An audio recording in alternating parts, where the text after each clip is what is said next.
I've covered so many different elements of the Harry Potter series, but one thing I have not covered yet are the battles in the series. So I thought it would be fun to go over all of them and rank them from worst to best. Now, just to be clear, I'm not talking about the duels and the fights. I'm talking about the full-on battles, where there are multiple people on each side and there are multiple fights within the battle. I've put together a list of 10 different battles from the 7 Harry Potter books.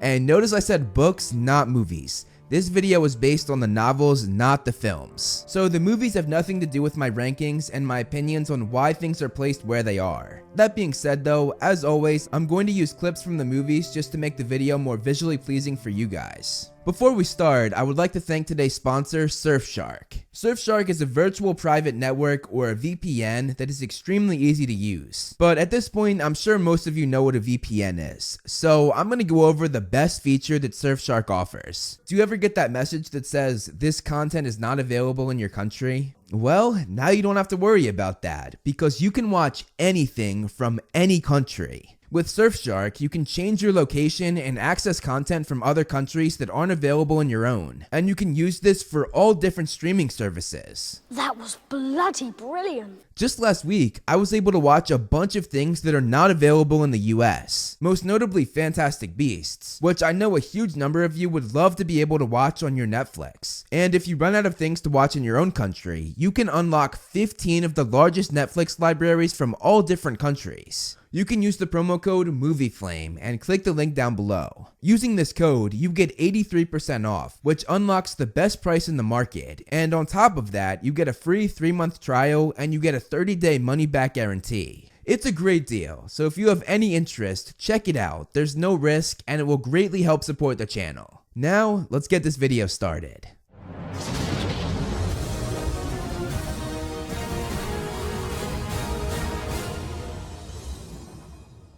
Number 10, the battle at the wedding. This is probably the weakest of the battles that we see throughout the 7 books, but even being at the bottom of the list, it was still a heart-racing moment. Every time I read Kingsley's line saying that the Ministry had fallen and Scrimgeour was dead, I get chills. The Ministry has fallen. The Minister of Magic is dead. They are coming. They are coming. In the battle, Death Eaters crashed the wedding of Bill and Fleur, the barrier around the burrow having failed, and this was the start of Voldemort's takeover. We see Order members like Lupin and Tonks step up to fight the Death Eaters while everyone else is panicking and disapparating. The reason why I put it at the bottom of the list though is because there weren't any real consequences of this battle. No one was hurt, which is of course a good thing. The remaining guests were just interrogated by Death Eaters about Harry. But I enjoy battles that show the lasting effects of war. It just makes for more interesting storytelling and makes the battles have more meaning moving forward, which I think this battle lacked. Number 9, the battle in Gringotts. Leading up to this battle, we pretty much knew that something was about to go down, as Gringotts was one of the most secure places in the wizarding world, second only to Hogwarts, a fact that we learned about in the very first book. Gringotts, the wizard bank. Take no safer place, not one, except perhaps Hogwarts. We see the trio battle the goblins while riding a dragon, which in itself was amazing. Unlike the battle at the wedding, there were some pretty big consequences. A huge part of Gringotts was destroyed, a wild dragon was released, and most of all, loads of goblins were killed because of this battle when Voldemort basically slaughtered them after finding out that his Horcrux had been stolen. One thing I like is that this is not your average battle where good guys fight bad guys, it's good guys fighting good guys. The goblins were innocent and just wanted to protect their bank, while the trio was also doing something good to get the Horcrux. It adds a new dynamic to the fight, which I really enjoyed. Number 8, the battle in the cave. In the Half-Blood Prince, we saw Harry and Dumbledore go into a cave in which Voldemort hid one of his Horcruxes, and while in there, we see a crazy battle as Dumbledore and Harry fight for their lives against the Inferi being dead bodies that were reanimated by dark magic. This is one of my favorite moments in what is actually my favorite book in the series, because it's so exhilarating. Harry tried to fight off the Inferi, hitting them with every spell he could think of, but the Inferi overtook him. I love some of the lines that Rowling used to describe this battle. He felt arms enclose him from behind, thin, fleshless arms cold as death. It's just so descriptive and scary. Then the Inferi nearly drag Harry into the water. In the films they actually did, but in the books they did not get him all the way down. We then see Dumbledore's true power, and even though he was extremely weak from drinking the poison, he steps up to save Harry, shooting fire up. This is another moment where Rowling really nailed the description. Dumbledore was on his feet again, pale as any of the surrounding Inferi, but taller than any too, the fire dancing in his eyes. His wand was raised like a torch, and from its tip emanated the flames like a vast lasso, encircling them all with warmth. Rowling did such a good job describing this moment in the most elegant way, and it really drew you in and made you feel the character's fear and strength. The reason why it's lower on the list though is because it's probably the shortest of the battles that involves the least amount of people. Number 7, the battle in the courtyard. This is one of my personal favorites. It's not the best battle per se, but it's one of the most entertaining. Umbridge decided to arrest Hagrid and brought 5 Aurors with her to do so. However, it did not go how she planned. Hagrid raised his fists ready to fight, and was unfazed by the Aura's stunning spells thanks to his thick giant skin. When Fang, Hagrid's dog, was stunned while trying to protect Hagrid, Hagrid howled with fury and threw the Aura responsible, making him fly 10 feet away before crashing to the ground and being knocked out cold. Seeing Hagrid go off might be one of the most satisfying things because he is so damn strong. McGonagall then came in to protect Hagrid, and she was blasted by 4 stunning spells at once without a single warning, and she was seriously injured. Having McGonagall fall shows the ramifications of this fight, and the first time I read it, I was genuinely scared for her life. McGonagall being hit enraged Hagrid even more, and he then went full beast mode and punched the Aurors closest to him, knocking them out cold. Hagrid then picked up Fang's limp body and ran away. One of my favorite parts of this battle though was Umbridge telling the remaining Auror to get Hagrid before he escaped, but the Auror was so scared of Hagrid that he backed away so fast he tripped over one of his unconscious colleagues and fell over. It's not the most complex battle in the series, but it's so satisfying. Number 6, the battle after the World Cup. This is really the first time something big happened since Voldemort's fall about 13 years prior. Some former Death Eaters got drunk and decided to have some fun at the highly populated campsite at the Quidditch World Cup, and they did some pretty messed up things. They of course set a bunch of tents on fire, but that was minimal compared to what they went on to do. The worst thing they did was go after the Muggle family who were the caretakers of the campsite. The Death Eaters levitated them in the air, including the children. They then flipped the mother upside down so that her nightdress fell, showing off her underwear to everyone. The Death Eaters just laughed as she struggled to cover herself up. Many Ministry officials came to put a stop to it, and there was a big fight after they freed the Muggles. The Death Eaters put up a good fight too, as Percy got a bloody nose, Bill was bleeding profusely from his arm, and Charlie had a large rip in his shirt, showing that the Death Eaters were fighting dirty and even without wands. This was the first time we really saw the Ministry fight the Death Eaters in the series, something that we heard a lot about in the old days, and was something that we would see many times later on in the series. So that gave this battle a lot of meaning, which is why I ranked it higher than some of the previous battles. I also think it's funny that as soon as the Dark Mark was cast in the sky, the Death Eaters ran for it, scared that Voldemort had actually returned, even though they were supposed to be his loyal followers. Pure gold. Number 5, the battle at Malfoy Manor. This battle had a lot of things happen. First we see Bellatrix take the Snatchers and Greyback down. Are you mad?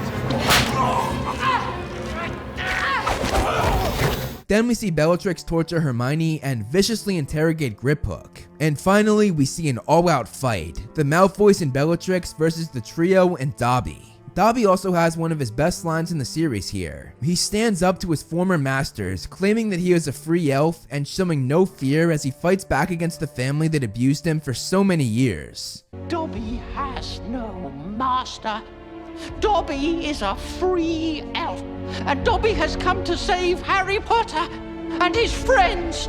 It was also pretty cool to see what happens when 3 wands are used at once, as Harry did this to shoot Greyback back, though in the movie it was Lucius Malfoy that was hit. Hermione was injured and terrified after this battle and was very weak, showing just how much of an impact this fight had. And she wasn't the only one. Pretty much all of them, especially the prisoners, were in the same state, if not worse. And we of course can't forget Dobby's ultimate sacrifice and death to protect Harry and his friends in his final act. With all of this, it makes for a battle that I think deserved to be ranked in the top 5, which is why I put it where I did.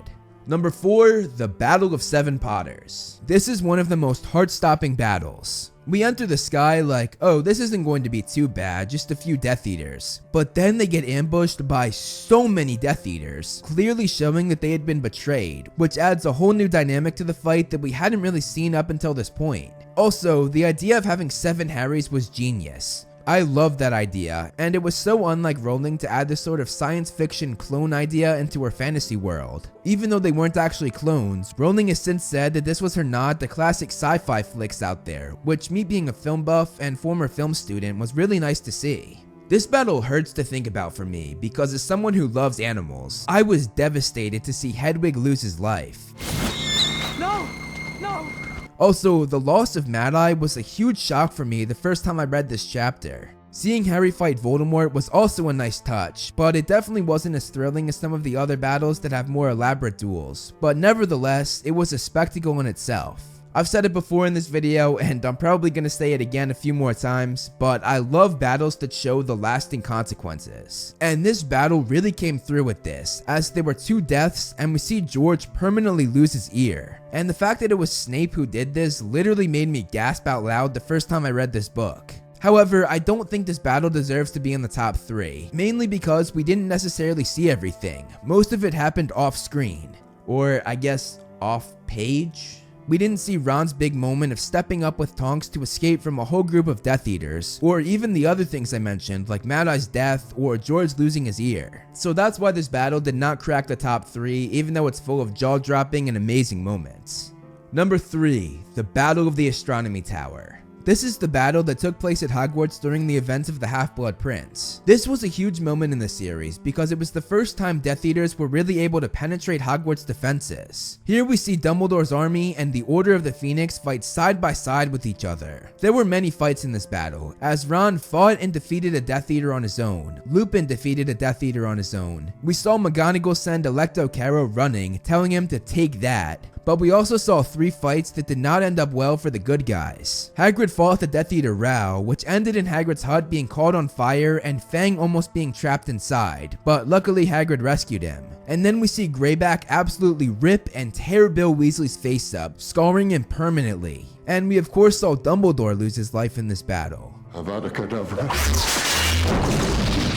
The aftermath of this battle really set it apart from the other ones though. Seeing everybody's defeated, devastated, and shocked reaction to Dumbledore's death while all being crowded around the extremely injured Bill says it all. This battle took a toll on the heroes, and it set up so much for the final chapter in the 7-book franchise. People tend to forget about this battle, maybe because it wasn't in the movie, or maybe because it's overshadowed by the other battle at Hogwarts, but I think it's criminally underrated and deserves to be placed in the top 3 battles of the series. Number 2, the Battle of the Department of Mysteries. I've talked about this battle a few times, and if you've seen any of those videos, you know that I don't actually like this battle that much. I far prefer the film's version of this battle, which does not happen often. The reason I did not like it though was because there was far too much build up to it. But I felt it had to be placed at number 2 because once the battle gets started, it is absolutely insane. Even I can't deny that. Dumbledore and Voldemort's fight alone makes it shoot way higher than almost every battle, because this is the ultimate fight that we never even thought would happen. Seeing the greatest good wizard of all time go up against the greatest dark wizard of all time was something special, especially because Dumbledore was the only man Voldemort ever feared, the very thing that gave this chapter its name. On top of that, seeing the Order of the Phoenix come to the DA's rescue was pretty cool. We also see some pretty dark moments in this battle, like the very tragic death of Sirius Black, or seeing the great Mad-Eye Moody lose a duel, being unconscious on the ground with his fake eye next to his limp body, which in itself is a powerful moment because it showed this almost godly Auror who always won be in a very vulnerable and shocking state. This battle really showed the consequences of war, and it showed us that there is real danger waiting out there for our heroes. Though the beginning of this battle was very long and is sort of dragged out, the ending of the battle holds some of the best action in the Harry Potter series.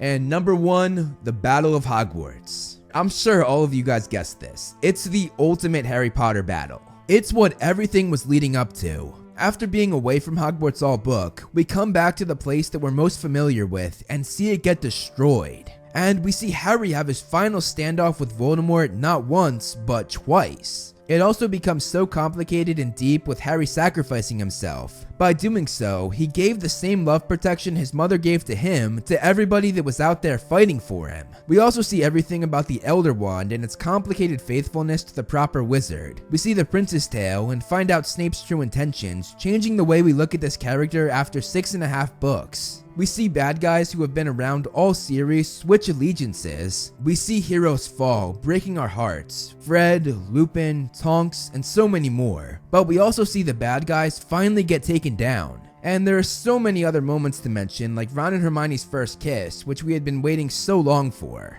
Everything happens in this battle, and it's just so exhilarating and exciting. It's the culmination of 7 long books, and it gives audiences a fantastic ending to a fantastic story. The Battle of Hogwarts is by far the best battle in the Harry Potter series. Thank you so much for watching, guys. I hope you enjoyed the video. I'm just here to give a huge shout out to all my patrons listed to the left. If you want to be featured on the next video, plus get a bunch of other things like previews and behind the scenes, become a patron today. Also, you can follow me on social media to see more of my personal life, like my cute dog Loki. I also do some fun stuff on TikTok and Twitter that I think you guys would really enjoy if you enjoy what I do here on this channel. As always, if you liked the video, hit that like button and subscribe, and look out for more great Movie Flame videos on the way.